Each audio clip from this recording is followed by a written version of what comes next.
Okay, so welcome to Life After the Leaving, and we've got a really special guest with us this week, which is Jamie Wall. Jamie, thanks a million for coming on. No bother. It's nice to be here. We're gonna do with you what we do with everyone. So last night, while I was thinking up questions and whatnot, we go into GPT and we asked them to write your intro. So are you ready? Go on. This is what ChatGPT thinks about Jamie Wall. Today we've got someone really special with us, Jamie Wall. You probably know him as the former Cork dual player, a top GA coach, an all-round sound lad who's turned some serious life challenges into one of the most inspiring stories in Irish sport. He's smart, straight-talking, and just as comfortable winning Fitzgibbons as he is chatting on the Late Late Show. He's a hero to many, Jamie Wall. That could have been worse. Not a bad one, no. All it was missing, I think, was the word legend. That's come up for one person saying, Well, that's all right. So we'll swerve them. we'll serve legendary status yet. So, okay, well, we'll dive right in, Jamie. So, again, I was doing a bit of research. The producers don't let me do a lot of research. They like it just to flow. It's like Tommy Tiernan show. A little bit like Tommy Tiernan, but I wouldn't have his good looks. That vibe. Yeah, I wouldn't have his good looks or I wouldn't have his humour. Right. So what I did was, I couldn't believe these straight away. I found, I'd be coaching myself. I would be a good coach, but I'd be a student of it. And so I wanted to talk to you about coaching first. I found these quotes last night. I'm just going to give you the quotes and then we're going to chat. Every one of us would die for him. This is Jason Gillan. And no one will know what Jamie has done for this team. He has given his heart and soul into the lads. It's Podge Collins, Clareman like myself. I've never met a man so committed and so caring. He's like one of our best friends. Not a manager to us, but don't get me wrong, he knows how to get us into line when he needs to. That was Devin Ryan. Now, I could have found 20 of those. And we've had Liam Sheedy on, we've had Kieran Neville on, we've been lucky to get a lot of sports stars on. And we've had different narratives on how they approach coaching, coaches, etc. But you're a young man. You were younger when you were coaching these lads even. So my first question would be, how in the name of God did you engender that type of devotion from these lads? Because they're stunning quotes. They're nice to hear. Yeah, I hadn't heard Devin's one before. I'd heard the others all right. Look, I don't know really. It's the sort of thing that I think, I was doing a podcast before with Derek McGrath. And Derek used the phrase "the law of reciprocity."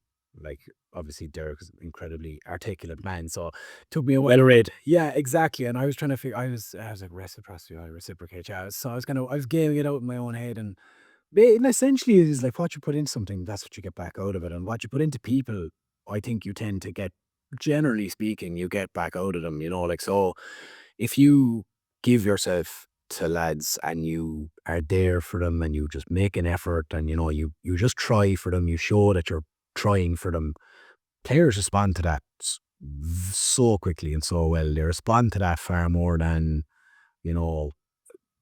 more so even than how good or bad you are as a coach. I think because when you get to a certain level, obviously there's your top coaches like Paul Canorca and these guys, and obviously you're trying to get to that level. But there's an awful lot of us that are probably doing a lot of very, very similar things. We're probably doing similar games, similar drills, similar strategies and stuff. So all of that stuff is kind of, it has got the level of coaching and managing and stuff has definitely gone up a lot in the last 10, 15 years. That's more of a profession now. Yeah, and guys are more into it, and guys try more, and guys are upskilling all the time. So that's all actually of a level. So the kind of the big outlier to me anyway is and do you care about them? Do you give a shit about these guys, and can they see that, and do they see that? If they see that, they will respond. That's always been the biggest thing for me. It's very easy with Mary I. They're all Mary I quotes, they're all lads that I've worked with in Mary I, and it's very easy for me in Mary I especially to care about the fellas I'm working with, because you see so much of yourself there, because I was there 14 years ago, and you were that wide-eyed 19, 20-year-old who's moved out of home for the first time and thinks they know all. Yeah. And the GA, for me, is the place that, that's your place that you went to get kind of a little bit of home comfort in that, this is familiar. This is what I know. Yeah, okay. And then you meet guys from Clare and you meet guys from Tip and you meet guys from Limerick and you become friends with them, and, you develop a bit of a community there. So for me going into Mary I, my biggest thing was create that sense of community for the players, like have a sense that this is your club now when you're here, like, Yeah, I think you're echoing. You mightn't realize it. I think you're echoing kind of O'Gara's approach to coaching. You know, g- yeah, Cartman actually, and like we were doing a bit of research on him recently, and like what he gives to his players, he says the same thing. He travels over to Fiji to visit some of the players, and his mantra kind of is, well, if they're not happy, that's such a starting point, and like it's funny, like it's things like that mean. They mean an awful lot more to me to hear things like that, or get that kind of feedback from. Like I've gotten feedback from parents of players that I've had in Mary I, and that's always means a lot to you. Like, if a one or two, even I was at a wedding 2 weeks ago, and a cousin of the bride's was a fella I had, and he was good crack, the same fella. Like he was a lovely young fella. Really, I was really fond of him. Like, but and he was a real leader actually of his group as a bunch of freshers and that. But his mum came up to me and just was talking about how happy he was in Mary I, and that she felt that as a kind of GA community there, that we'd been a big part of that. Like, and that was, to me, to be honest with you, like that meant, like, he was on a Fitzgibbon panel and we lost the final in 2019 to UCC, but like that meant an awful lot, to something like that. So I think and that sticks with you. that's what you're doing, In 15 years, you're gonna have people coming up to you. Like it's as similar as a teacher, not to the same extent. But it's just amazing. Like 15 years after you taught someone, they come and say, "Well, how's it going?" Like, Yeah, and it's funny. Like there's another quote. I think it was actually about teaching rather than actually coaching, but essentially it's the same thing anyway. It was about, essentially went along the lines of that people won't forget how you made, people will forget what you said, but they won't forget how you made them feel. Yeah, I can't. I definitely know. Someone wiser than me said it. it's a common one I've heard. Yeah, exactly. But it's a common one because it's like cliches are cliches for a reason. I see my lines now. That's my line. Yeah, that's right. So like there you go. Like, so that's, yeah. So I think stuff like that. I just think the big thing is, you kind of tend to get out of people in any environment. In a workplace, like, if your boss actually cares about what matters to you, if your boss, helps you find time for the things that matter, like, you are more likely to go the extra mile for that boss. I think it's kind of like the perspiration and inspiration. Like perspiration is what you're putting in, what you're talking about there, which is, and I think, we talk a lot. There's so many courses about leadership, and we talk about leadership here and on. It's not a word I'm even comfortable using because I'm kind of sick of it. I think everyone is now, but that's the perspiration element of it. Like, you're putting it in, you're showing them that you're willing to work as hard as them, and but the inspiration thing is intangible. I think. I think it applies to teaching, definitely. Students will have teachers they're inspired by. We'll come to hopefully one of yours in a while.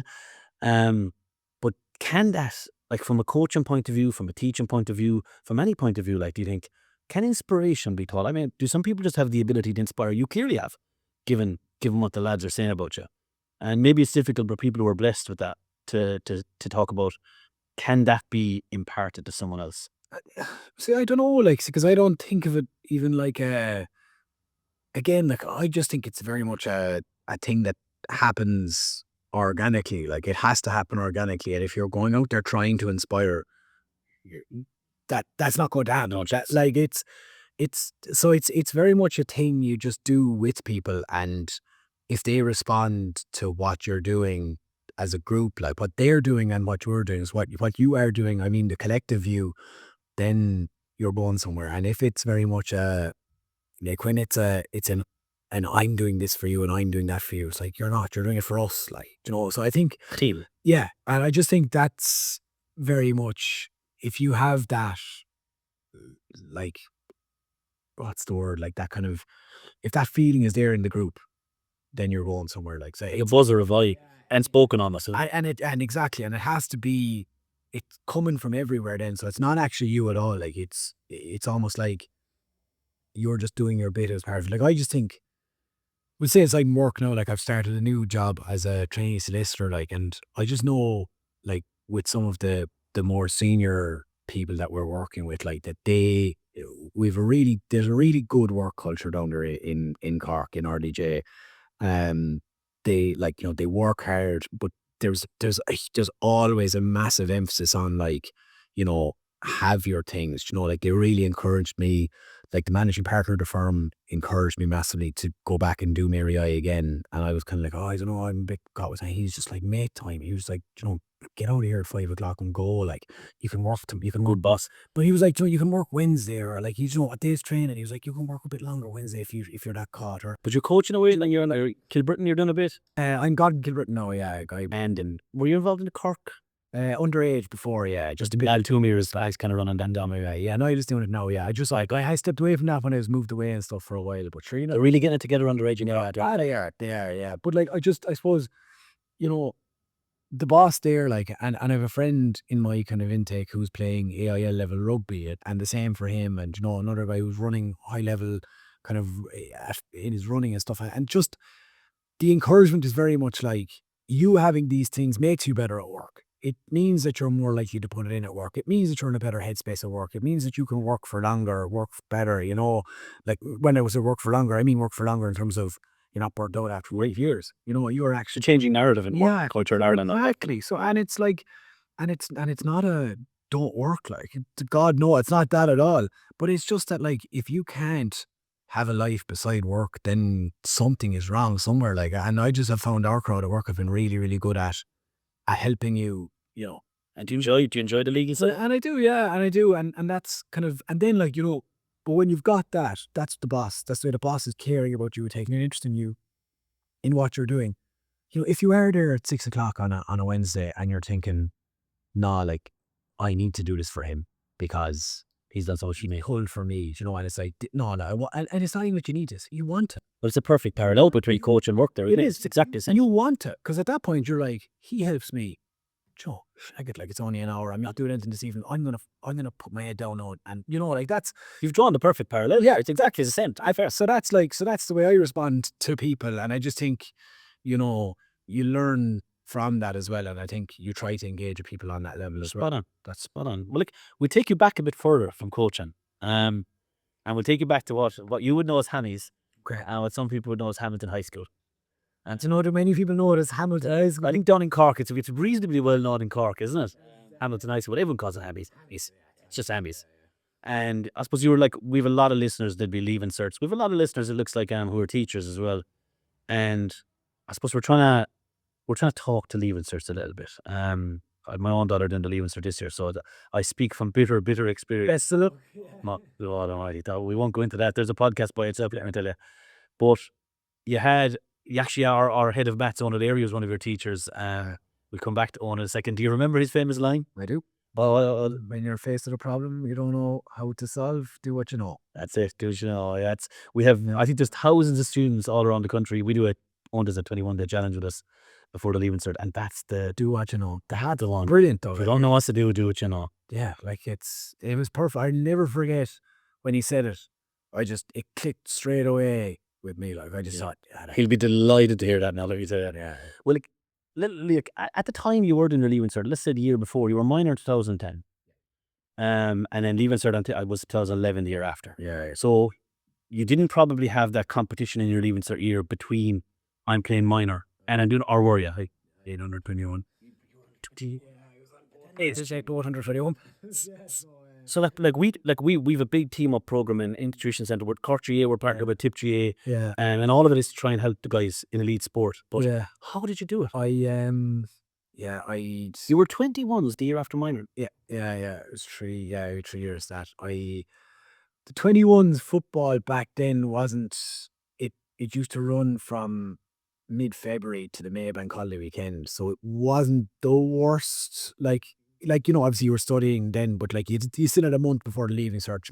At the end of it, like, no, I wouldn't be advising anybody to leave it all till then. But you weren't there in the middle of exams. Yeah, no, traveling. But we used to train on a Tuesday.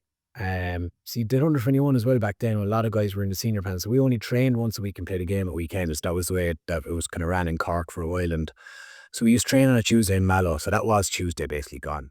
So I kind of Benders and Mellows finds. Yeah, so I'd have an hour and a bit after school. One of the selectors would drive from Innishannon, Donald McCarthy. He'd drive me from Innishannon and drive me back. So I'd have an hour and a bit after school to kind of get whatever was most pressing done for the next day. Up to Mallow. and then up to Mallow, train, you come home, just go to bed. But in fairness, I suppose the big thing that I had was I had a couple of really understanding teachers like Bert O'Connor and a few more who basically, Bert said to me, whatever's due for a Wednesday, just hand it to me on a Friday.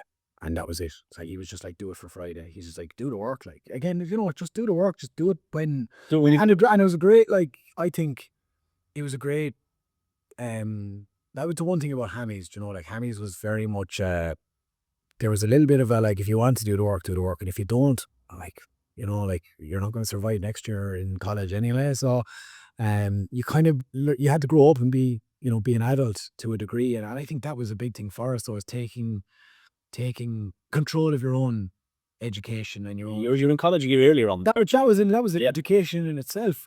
And I just knew, like, I'd lose a day at the weekend because we'd have a game up the country with Cork, and I'd lose a Tuesday. So I'd be kind of saying, right, I have 5 other days of the week, and really, like, that's loads. Like, do you know, I never believed anyway in, you know, Killing yourself left. with too much. I just think it's not sustainable, and I don't think it's the right way to go about it. I think having sport was massive for me because it put a bit of time pressure on me. It put a bit of kind of, you know, it also gave me a structure. It gave my league a structure. I would advise anybody doing their leaving cert. I would be saying, Keep playing. keep playing. God, maybe even play more than I was playing. Like, there is time in the week. It is healthy. If you are under so much pressure that you don't have 2 nights a week for yourself to do whatever it is you like, whether it's going for a run, whether it's playing football and hurling with your club, whether it's playing rugby, soccer, whatever your thing is, if it's swimming, like, do you know what I mean? If it's music, whatever it is, do it. Like, Jesus, if you don't have time for that, then you're doing it wrong. That's just my opinion. No, I think that's the best advice we've had on the podcast. I just think it's so important. Because some students, Jamie, like I taught 23 years leaving certs, they locked themselves out of everything 4 months out. Like, come January or February, you know, I coached Monaleen, I coached in Limerick ladies football teams, and you just see that shit, they're just gone, Jamie. I'm going to say something that's going to make me sound like a strange character, and like, but my leaving cert year was my favourite year of school. Yeah, you are very strange. It was my favourite year of school. I had a brilliant year. We had a great year. We had good teachers. We had a good attitude. We had a bloody high achieving year, in fairness, that year in Hammies. They were on top of that. They were, yeah, like I thought I was a decent enough student, and I was right in the middle of the pack there. There were some guys who were, I think we 2 lads went to Cambridge, like, so we were. There's a max culture, and wasn't there? Like, yeah, thank God, I ducked out of that one. But Owen, if you kind of own myself, Owen still has a bone to pick with me about that. I think the Cork footballers and hurlers, they did take precedence over the maths that time. And the maths back then, there wasn't the extra incentive. The wines weren't there. The old maths course, like, it was the same work as the other 5 subjects put together, and for the same reward as one of them. And I used my maths. That was the one thing I used my maths brain for with Owen. I said, "Oh, the maths aren't adding up here for me." Yeah, points wise, it's just, but the maths weren't adding up for me, you know. But that's kind of beside the point. But yeah, I loved the leaving cert year. We had great crack. We were older, like we were 18, 19 kind of. So we were, you know, we were adults, a lot of us. We just had a good year. We had fun. We had, yeah. It's funny you mentioned the age there, because I suppose when I started teaching, I was in a school where it was predominantly, believe it or not, repeats, and it was so easy to teach repeats who were 19, 18. Because that year I felt made a massive difference in maturity. There's so many leaving certs now, Jamie, and they are, like, my daughter was 17 this year in a leaving cert. God bless her, you know, stress. Yeah, right. I say, like, but I just think it's mad. Like, I'd be a big proponent of TY. I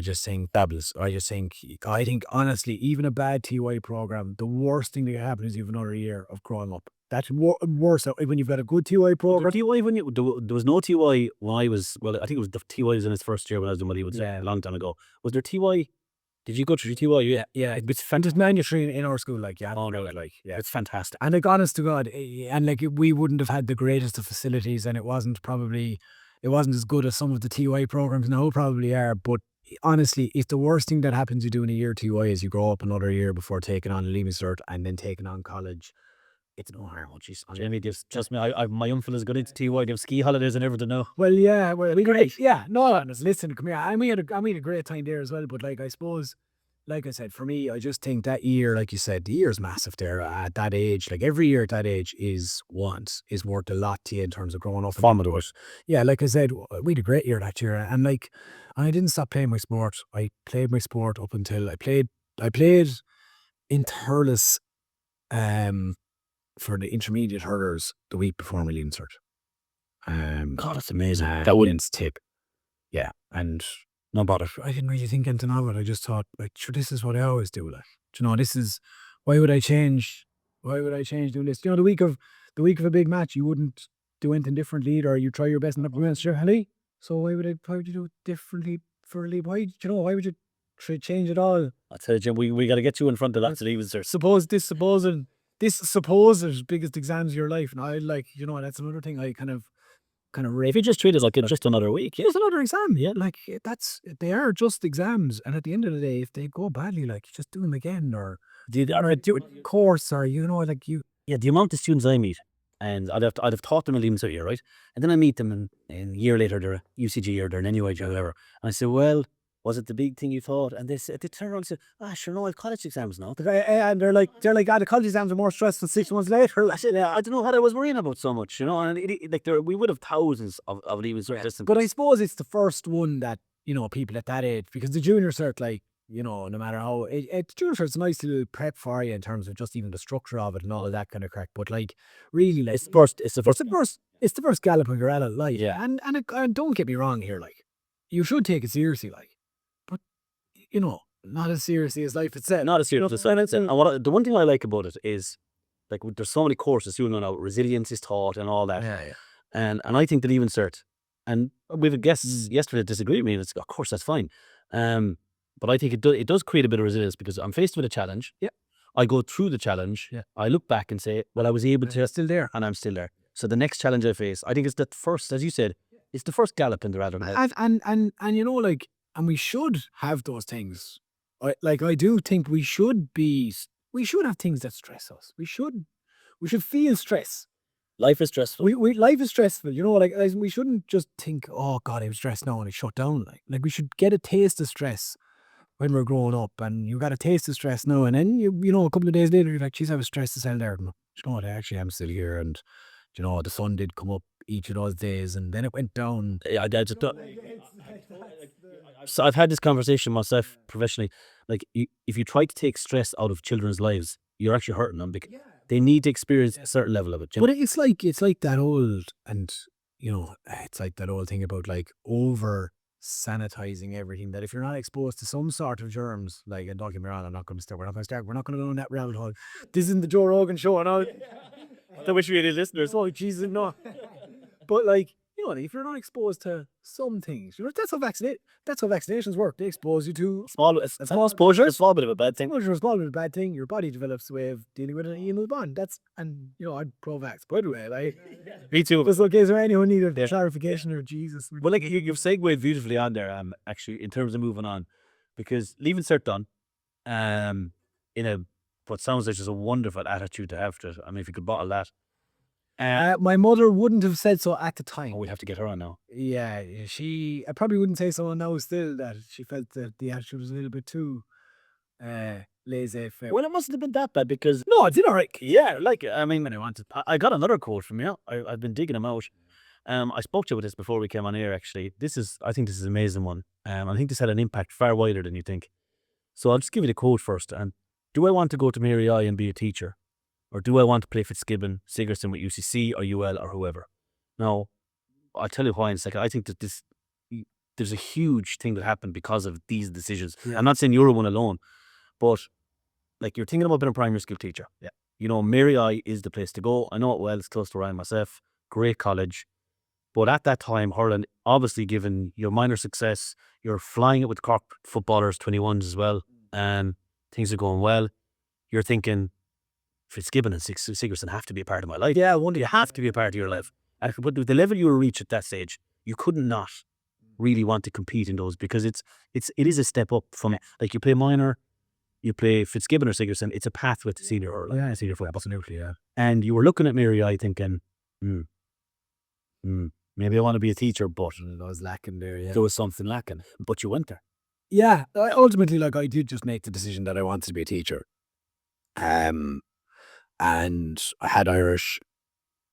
I wanted to be a primary school teacher, not purely from the sporting point of view, but it obviously was a factor as well. So, like, there was also that factor, the decision where I was looking at, I suppose, okay, I want to teach because I want to be a teacher and there is work in that. But, it's not an insult to teachers to say that it is a lifestyle that it's a lifestyle that allows you to have a life, Oh, and 100%. that's a brilliant thing, we'd have always said, like, when I was teaching and lads were teaching, that people would give you out to say, oh, you're off for 3 months a year. It's like, we all filled out the same CAO, lads. Yeah, So, like, I've done it for 20 I was years. like, you could have had it as well if you wanted it. You made a call that other things were more valuable. So, like, obviously another factor in my decision was, look, this is going to be long term, might be helpful to me in terms of my sporting and my life balance as well, like, and that was a big thing for me always was, like, I wanted to have a balance with life as well.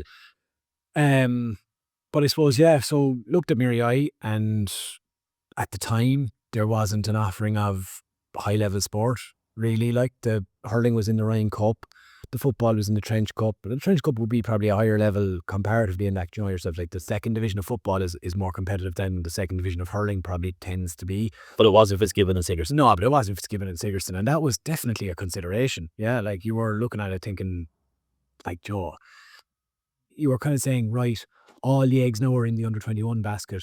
You kind of need, because you're not going to get any stepping stone here off this. And it's a launching platform. It is, and it's one or the other, isn't it? It's 21s or it's Fitzgibbon. So, yeah, like, like, in an ideal world, you get both, because you play the 21s, and then kind of roughly when you're in second or third year, depending on the size of the college, you get into a Fitzgibbon team, and that maybe, if you don't make the breakthrough straight from 21s, that sustains you to 22 and 23. Like, so for example, Seamus Harndy would have been 2 years older than me, and Shamey actually never played minor.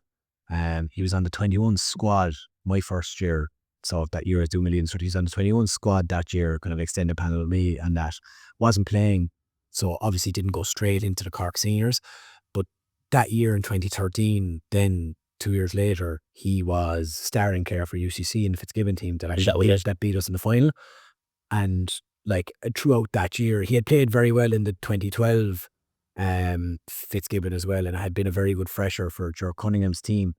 And it was actually through UCC that he got in and then started playing with Cork seniors at, I think he was 22 or 23 when he made his debut for Cork. So having never I know he's 35 this year, but having never played minor and only been on a squad 21s. So, like, if you don't make the jump straight from 21s, like, your real special guys like Conor Nahan or these guys do, and if you don't make that jump, it just sustains you for a year or two. Yeah, you look at Jack Leahy. Jack Leahy at the moment would be classic. Exactly. Jack's in UL, and Jack Jack's a past pupil of ours. Jack didn't make that straight jump. But Jack will play Fitzgibbon for UL next year and the year after, and that's his launch pad. And I've no doubt he'll be brought into, yeah, exactly. And I've no doubt he'll be brought into a senior panel on the back of that. And obviously he's got him McKilly as well, but he'll get that another little bridging kind of stepping stone. So, yeah, look, that was a big consideration. And, like, I have a theory about this. Yeah. Like, I think I was in Limerick at that time, and I would be following this, and you could see over that period that Miri were becoming competitive. As you said, they made the final, beat WCC, and more guys started to go to Miri. They wanted to be primary teachers, absolutely. They, as you said, it was a lifestyle choice. Yeah. But I have a theory that that did so much good for teaching, because, like, whether we like it or not, teaching is a female dominant profession. Primary teaching, is a female dominant profession. Fabulous, amazing teachers all around the country. But you do need a balance in it. You need male teachers, you need female teachers, you need role models of both genders. I don't think anyone would disagree with that. You need a balance in everything. You need not just teaching. You need people. Like, we need more women in politics. We need more primary school male teachers. Yeah, we need more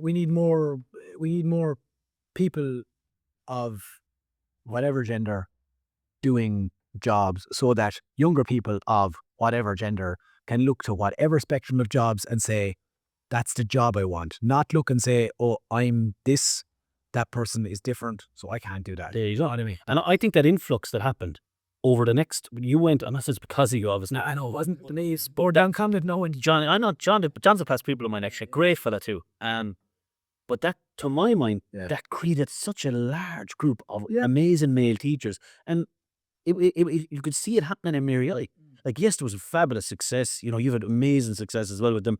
But I do think, like, it created a great narrative in Limerick that, we're going to have lots of fellas primary school teachers. Well, look, the thing was, I suppose we made the final in 2013 just by a bit of luck, really, in that we had 2 postgrads in Luke O'Farrell from Cork and John Conlon from Clare, and just allied to a really good crop of third years and 2 or 3 of us in second year. And then the other bit of luck was Niall O'Mara from Tip and Declan Hannon had been in first year in UL and didn't like it and wanted to go somewhere different. Dec still wanted to do the arts, but he wanted to do it in a smaller place like Mary I.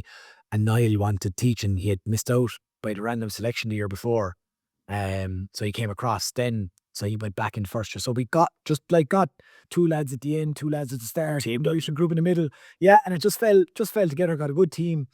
And ended up getting to a final, lost by 4 or 5 points to UCC. But I think the big thing that said was, that dilemma was that I was faced with of, do I want to be a primary school teacher or do I want to play top level sport at college? That was no longer a factor.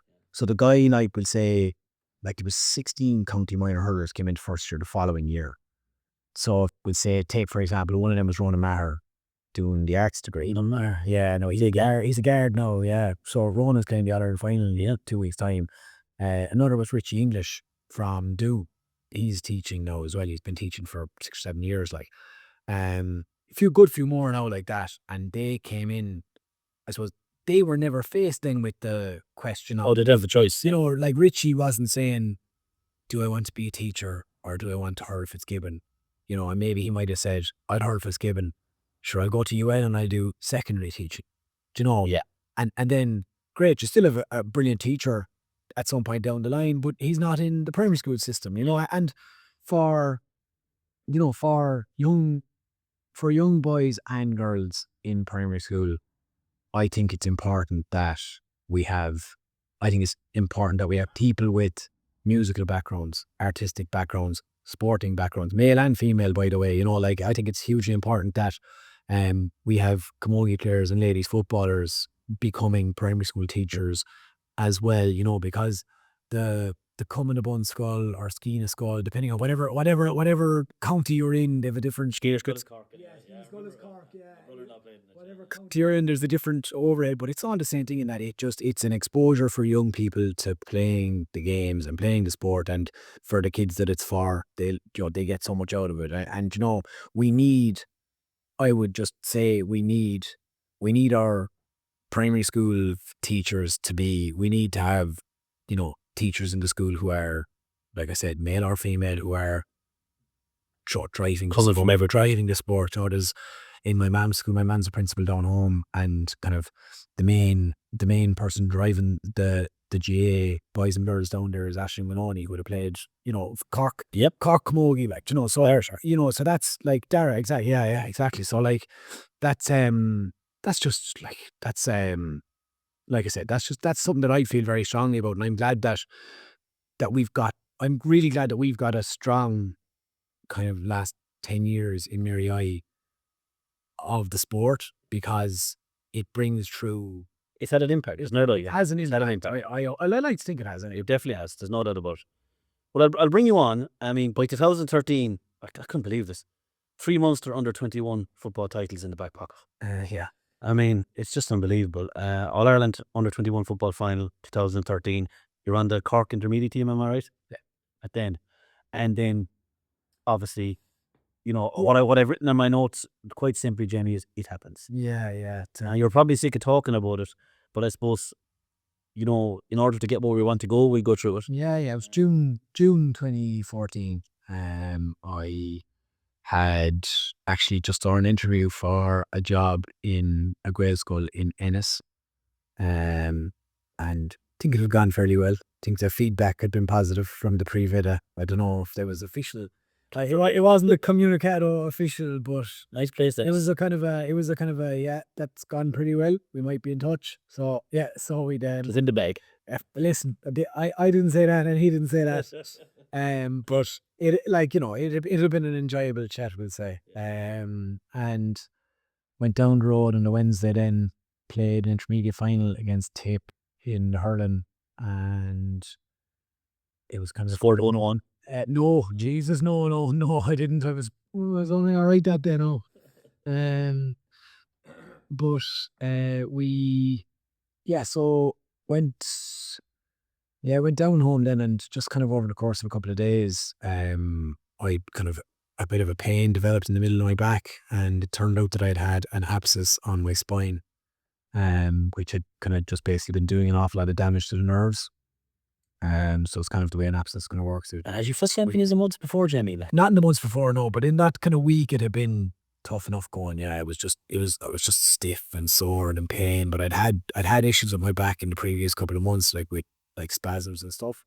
So kind of it was being put down to that initially. And So you're so sporty, as you'd be. yeah, like you're picking up knocks all the time. Yeah. You know, you don't really think too much about it. So it turned out anyway I'd had an infection. I kind of had a bite somewhere on my arm, something like that. And I'd gotten in a blood infection there. An infection had gone into my blood, and it just had developed an abscess on my spine. So yeah, look, like over the course of a day and a half, we'll say between the Friday evening and the Saturday night, that obviously it escalated quite quickly and was brought to Beaumont. They did a spinal laminectomy to remove the abscess, and then it was just a case of like you were in limbo. You were waiting to see what came back, what didn't. Like you'd lost the power in your legs, kind of lost loads of other kind of. That all happened really quick. Loads of other functions, yeah, over the course of a couple of hours, really. Like, loads of other functions kind of went haywire, we'll say, because obviously all the nerves were all connected in that. And then over the course of the next few months and years, you're doing rehab, and some bits are coming back, and you're getting better balance, or you're getting a bit more movement, or like getting bits of kind of stuff, but to varying degrees, like, and then kind of it stays out after a couple of years, basically. Well, like again, like I'm a devil for the quotes. I decided one day I had no intention of accepting this. I despise the word accept. I prefer the word acknowledge. Now, that really struck a chord with me. The word acceptance, I'd be the same as you. I think it's, my wife lost her brother-in-law. He would have been a Miller Pit, bit of soccer for Man United and stuff. And Lee Minners, yeah. And I remember my wife saying, people talk about accepting it. I hate that word. She said, I'll never forget it. Accepting it means you're okay with it almost. Yeah. That's fine. So like I found this quote from you. I thought it was amazing. I despise the word accept. Yeah. And I'm not going to dwell on this at all, but I mean, it takes a lot of strength to even take that attitude, I feel. Yeah, look, I suppose, like, yeah, that was kind of early enough, I'd say. Yeah, like, I think, look, one area that we spoke about might tell you that I was decent at maths, like, but English was really my thing. Like, English and Irish would be my two best subjects. And so I'd put a lot of stock in words. Like, I just think words matter, and, the meaning of words matter. And to me, accept just means kind of, oh, that's it. Like, there's no fight. You know what I mean? But you also have to balance that with, you can't live in a fantasy land. You do have to live in the real world, and you do have to accept that certain things are reality. Yeah. So I was kind of just, in my head, I was saying, like, I'm not accepting this. Like, I'm not just saying, oh, there's nothing I can do now. I'm not going to do my rehab, or I'm just going to say this is grand, or I'm even just going to be like, this is fine. This doesn't really bother me, because it does bother me. But, like, so I was like, but I also have to acknowledge the reality that, like, I can't just rock up to a flight of stairs and say, oh, that's grand, like. Yeah. I power up the no. It's like, no, you can't, like, so you have to acknowledge reality, like. So I just thought, like, acknowledge seemed to me like the word that made the most sense, really. Like, if you have to acknowledge the reality that you're in, I just think that's again, that's nearly like step one to solving a problem. I would come back to solving a problem. Like, acknowledge the fact that there is a problem. Like, you can't live in cuckoo land. You have to be like, right, where am I? That's where I am. Like, acknowledge that, recognize it, acknowledge it, recognize. Maybe it might have been a word as well. Everyone, that might have made sense there. So it's just words, like, but like, I think words do actually matter, like, and the words you tell yourself matter a lot. You know, like the words you use when talking to yourself, because we're, you know, like people say, like, oh, first time in insanity, he's talking to ourselves. So we're all talking to ourselves all the time. We're constantly talking to, well, maybe it's just me. Maybe I am declaring my own. No one has an inner monologue. Yes, exactly. Yeah, like, I mean, that device in film and TV didn't just happen out of the ground. You know, it is, people do it. Like, you know, I'll be driving down the car to Cork today, and I'd be thinking about this chat, and I'd say, I should listen better. And like, you know, and that's, you know, everyone always talks about like the comebacks you think of when you're in the shower. You say, I should have said that to. Do you know, like, so we're all constantly talking to I ourselves. wish I had told you what I really think. But like, so we're all constantly talking to ourselves anyway. So I just think the words that we use when we are talking to ourselves are Well, speaking of words, important. yeah, speaking of words, like at that point then, and Owen is coming up a lot actually, but those words, Owen, like if you don't know what to do, do what you know.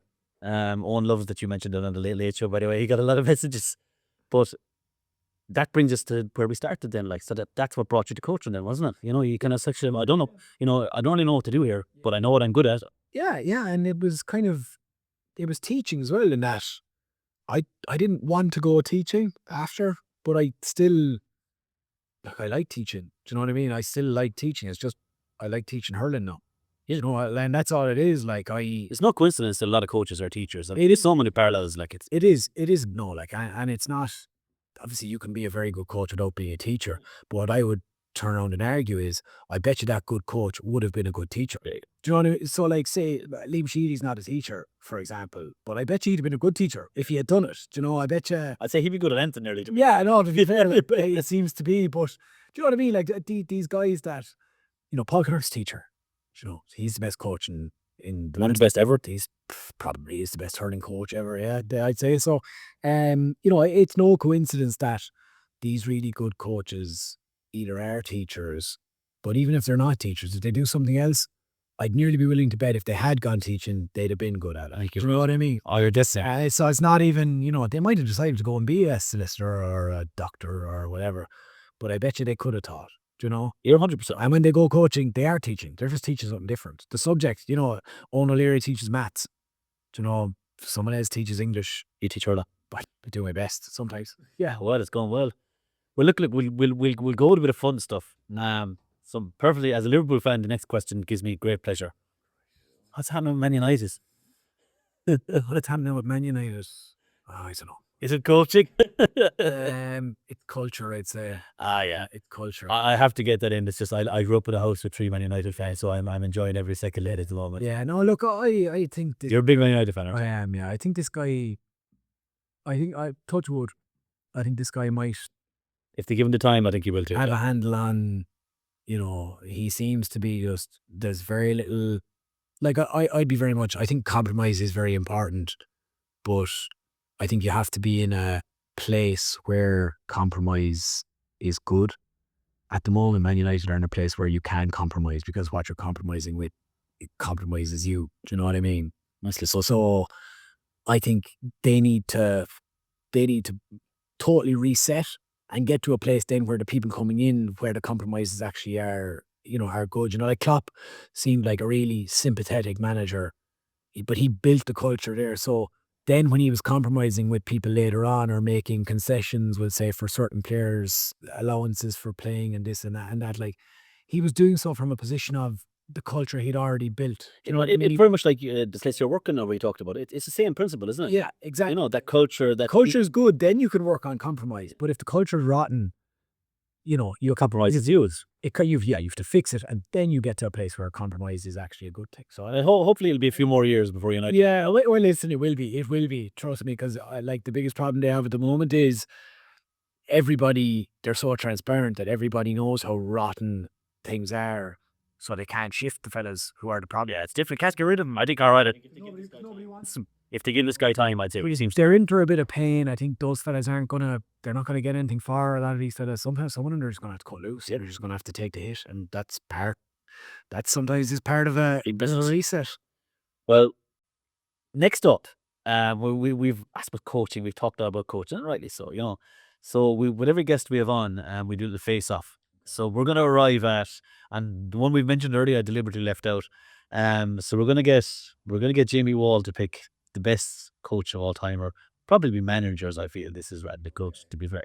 So we'll start with an easy choice: Nick O'Dwyer or Sean Boylan. Is that easy? Is it? Sean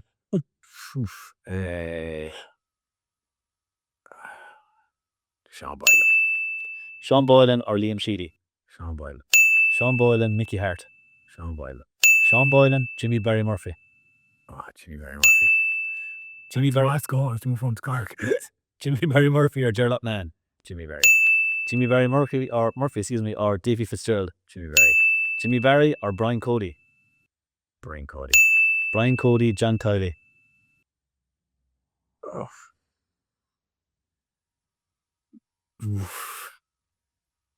John Kiley's not finished. So, Brian Cody. Brian Cody or Jim Gavin.